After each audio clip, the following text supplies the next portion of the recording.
Ivoiriennes, Ivoiriens, mes chers compatriotes, chers amis de la Côte d'Ivoire, je suis très heureux de m'adresser à vous à l'occasion de la célébration du 62e anniversaire de l'indépendance de notre pays. Cette commémoration qui se déroule cette année à Yamoussoukro, notre capitale politique, terre natale du président Félix Houphouët-Boigny, notre père à tous, est placée sous le sceau de la consolidation de la paix et de la cohésion sociale. Célébrer cette commémoration à Yamoussoukro est un appel à la paix à tous nos compatriotes et à tous les habitants de notre beau pays. Oui, la paix et la cohésion sociale, depuis plus d'une décennie, demeurent notre acquis le plus précieux et soutiennent les progrès socio-économiques de notre pays. Elles sont notre œuvre commune et notre succès collectif. Mes chers compatriotes, chères sœurs, chers frères, au plan politique, la tenue en début d'année de la 5e phase du dialogue politique, ainsi que les recommandations qui en sont issues, ont fortement contribué à l'apaisement du climat politique et à la consolidation de la démocratie dans notre pays. Il en est de même pour la rencontre fraternelle que j'ai eue le 14 juillet dernier au palais présidentiel avec mes prédécesseurs, les présidents Henri Konan Bédié et Laurent Gbagbo. Au cours de cette rencontre, nous avons échangé dans une atmosphère conviviale sur des questions d'intérêt national et sur les voies et moyens de consolider la paix dans notre pays. J'invite donc l'ensemble de nos compatriotes à s'inscrire dans cette dynamique positive pour une Côte d'Ivoire toujours plus forte et plus solidaire. Mes chers compatriotes, la Côte d'Ivoire a renoué avec la paix et la sécurité. C'est ainsi que l'Organisation des Nations Unies, à travers le Haut Commissariat pour les réfugiés, au regard des progrès notables réalisés dans ce domaine et du retour volontaire de la quasi-totalité des Ivoiriens exilés à l'extérieur, a déclaré la fin du statut de réfugiés ivoiriens depuis le 30 juin 2022. Au plan sécuritaire, le gouvernement poursuit le renforcement de la formation et des capacités opérationnelles de nos forces de défense et de sécurité, ainsi que la lutte contre le terrorisme, l'orpaillage illégal et le trafic de drogue. Plusieurs de nos soldats sont engagés dans des opérations de maintien de la paix des Nations Unies, contribuant ainsi à la paix et à la sécurité dans le monde. Dans le cadre de la mission multidimensionnelle intégrée des Nations Unies pour la stabilisation du Mali, la MINUSMA, la Côte d'Ivoire apporte son soutien au peuple frère du Mali depuis 2013 dans la lutte contre le terrorisme. À ce titre, ce sont plus de 850 soldats ivoiriens qui risquent quotidiennement leur vie pour restaurer la paix, la sécurité et la stabilité dans ce pays frère. Malheureusement, depuis le 10 juillet 2022, 49 de nos vaillants soldats en mission officielle de soutien à la paix au Mali sont détenus injustement en territoire malien.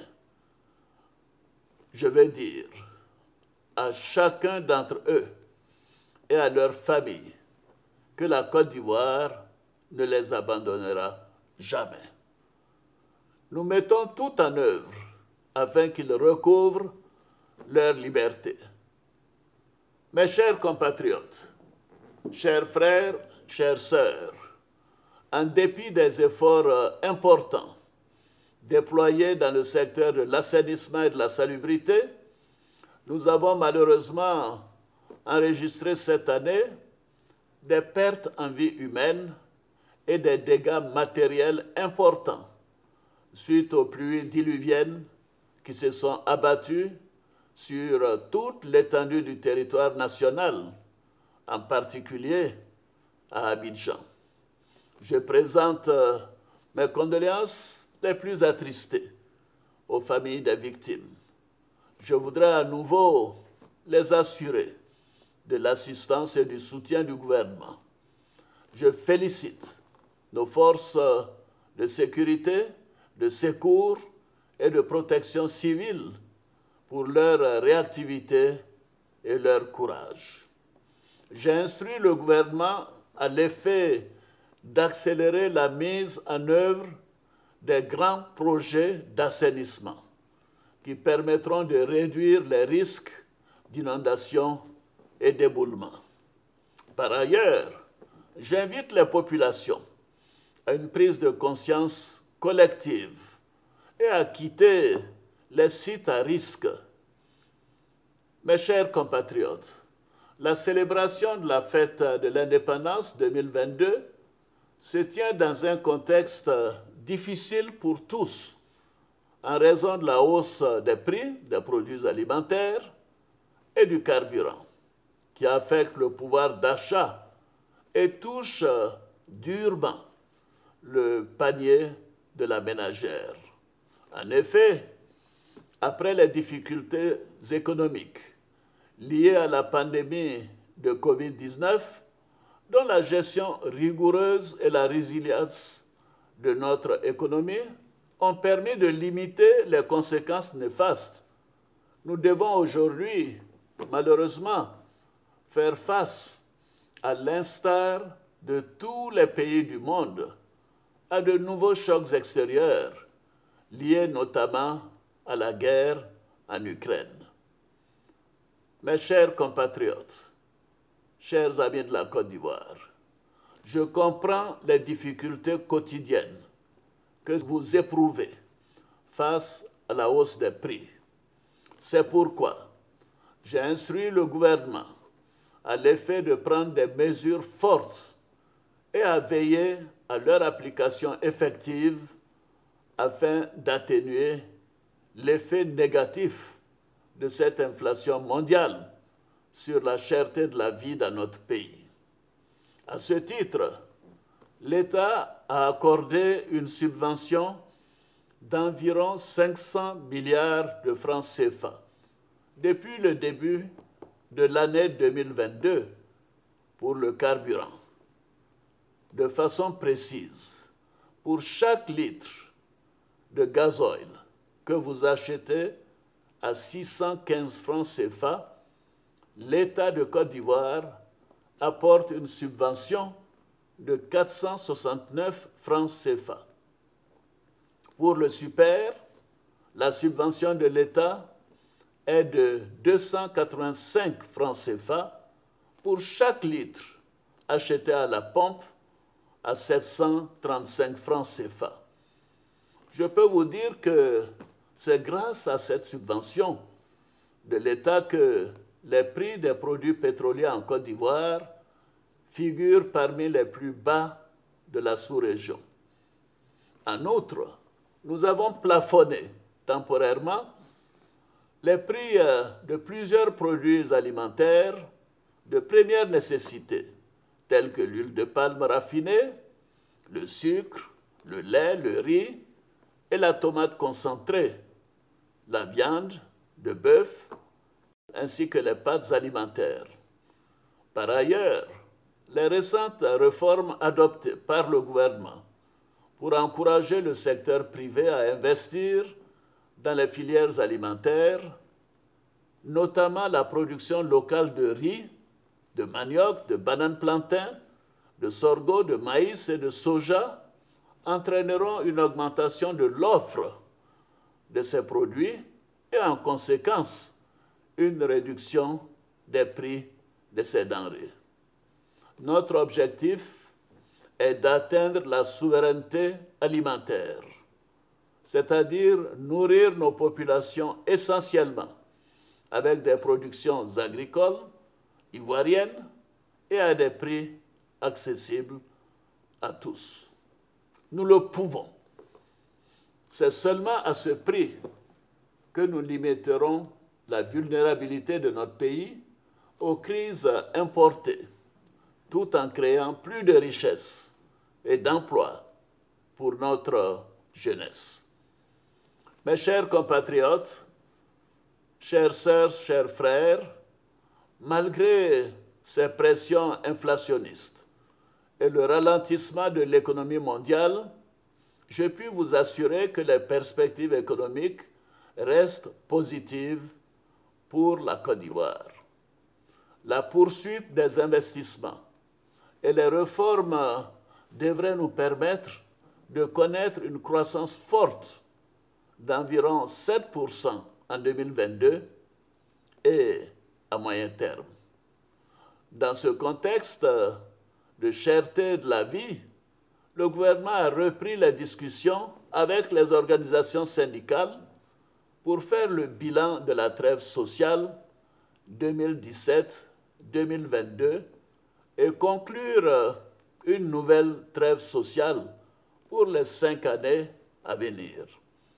Je voudrais tout d'abord me réjouir des résultats de la dernière trêve sociale conclue en août 2017 entre les syndicats de fonctionnaires et le gouvernement. J'ai noté avec satisfaction la volonté des organisations syndicales de privilégier le dialogue comme principal moyen de revendication sociale. Je me félicite de tous les efforts faits par le gouvernement depuis 2011 pour améliorer la qualité de vie des fonctionnaires et agents de l'État, ainsi que des retraités, bien sûr. En effet, il convient de rappeler que nous avons mis fin en 2014 au blocage des salaires en vigueur depuis 1989, c'est-à-dire pendant 25 ans. Et depuis lors, les fonctionnaires et agents de l'État connaissent systématiquement des augmentations de salaire tous les 2 ans. Au total, entre 2011 et 2021, les fonctionnaires et agents de l'État ont perçu, grâce aux différentes mesures prises par le gouvernement pour améliorer leurs conditions, un montant cumulé de 2 162 milliards de francs CFA, soit environ 216 milliards de francs CFA par an. À cela s'ajoutent les efforts au profit des agents retraités d'un montant cumulé de 65 milliards de francs CFA pendant cette période. Le Premier ministre m'a informé des discussions avec les organisations syndicales sur la nouvelle trêve sociale 2022-2027. J'ai le plaisir de vous annoncer les décisions que nous avons arrêtées en faveur des fonctionnaires. Premièrement, l'extension du bénéfice de l'indemnité contributive au logement à l'ensemble des fonctionnaires et agents de l'État, car environ 1/3 des agents n'en bénéficient pas actuellement. Deuxièmement, la revalorisation de 20 000 francs CFA par mois de l'indemnité contributive au logement pour l'ensemble des fonctionnaires et agents de l'État, y compris, bien sûr, les forces de défense et de sécurité. Cette indemnité était restée inchangée depuis 1993 pour les fonctionnaires civils. Troisièmement, la révalorisation de la prime mensuelle de transport restée inchangée depuis 2008. Quatrièmement, la révalorisation pour la première fois depuis 1960 de l'allocation familiale qui passe de 2 500 francs CFA à 7 500 francs CFA par mois et par enfant, selon les modalités d'application habituelles, pour tous les fonctionnaires et agents de l'État, y compris les forces de défense et de sécurité.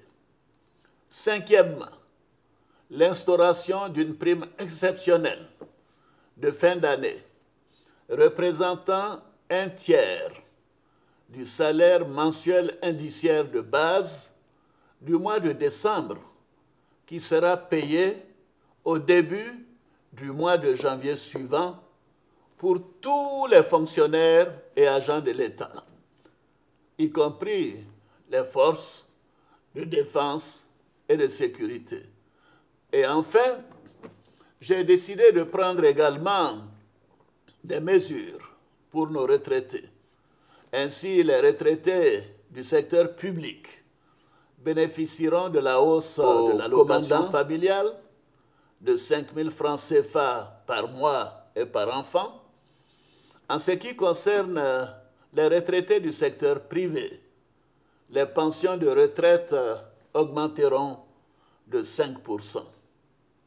Toutes ces mesures représentent un effort additionnel de l'État au profit des agents et fonctionnaires de l'État d'environ 227 milliards de francs CFA par an. Ces mesures entreront en vigueur dès ce mois d'août. Je dis bien dès ce mois d'août 2022 sur les salaires et le paiement de la prime exceptionnelle entrera en vigueur en janvier 2023. En plus de ces augmentations de salaire, les fonctionnaires bénéficieront dans les prochaines semaines d'un nouveau statut général de la fonction publique pour une administration ivoirienne plus moderne et plus efficace. La lutte contre la cherté de la vie, chers compatriotes, est l'affaire de tous et elle nécessite des efforts de l'État, des populations, mais aussi des entreprises, notamment des commerçants, des transporteurs et ainsi de suite. J'ai donc demandé au Premier ministre, Patrick Hachi, d'échanger avec le secteur privé en vue d'une révalorisation du salaire minimum interprofessionnel garanti, le SMIG, dans les prochains mois. Je lance un appel au secteur privé afin que des efforts soient faits dans ce cadre pour améliorer le pouvoir d'achat de leurs salariés, notamment ceux ayant les salaires les plus modestes. Mes chers compatriotes, chères sœurs, chers frères, chers amis de la Côte d'Ivoire, les progrès remarquables réalisés dans tous les domaines au cours de ces dernières décennies l'ont été avec la contribution de chacun et de chacune de vous. Ces progrès ont été possibles grâce au climat de paix que nous avons su préserver ensemble ces dernières années. À cet égard, je salue l'adhésion de tous les partis politiques et la société civile à cette ambition. Je félicite chacune et chacun d'entre vous pour les efforts que vous consentez pour la paix. C'est pourquoi, dans le souci de renforcer davantage la cohésion sociale, j'ai signé un décret accordant la grâce présidentielle à M. Laurent Gbagbo, ancien président de la République. J'ai également demandé qu'il soit procédé au dégel de ses comptes et au paiement de ses arriérés de rente viagère. J'ai aussi signé un décret accordant la libération conditionnelle au contre-amiral Vagua Fossigno et au commandant Jean-Noël Abbaye, condamnés pour des infractions liées à la crise post-électorale de 2010.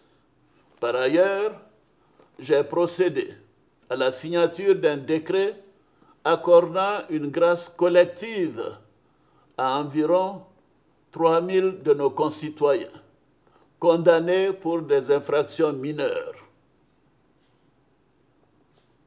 Ivoiriennes, Ivoiriens, mes chers compatriotes, la commémoration de l'indépendance de notre pays nous rappelle les valeurs fondamentales de notre nation: l'union, la discipline et le travail. Notre histoire récente nous oblige à bâtir ensemble une Côte d'Ivoire plus solidaire. Pour cela, nous devons partager des valeurs et un idéal de société, ces valeurs d'union, de discipline et de travail, de fraternité, de tolérance et du respect des différences. Le respect aussi dû à chaque citoyen, le respect dû à l'État et à ses représentants, et bien évidemment, le respect des deniers et biens publics. Je vais inviter donc chacune et chacun d'entre vous à se réapproprier toutes ces valeurs afin de bâtir ensemble une Côte d'Ivoire meilleure, une Côte d'Ivoire solidaire.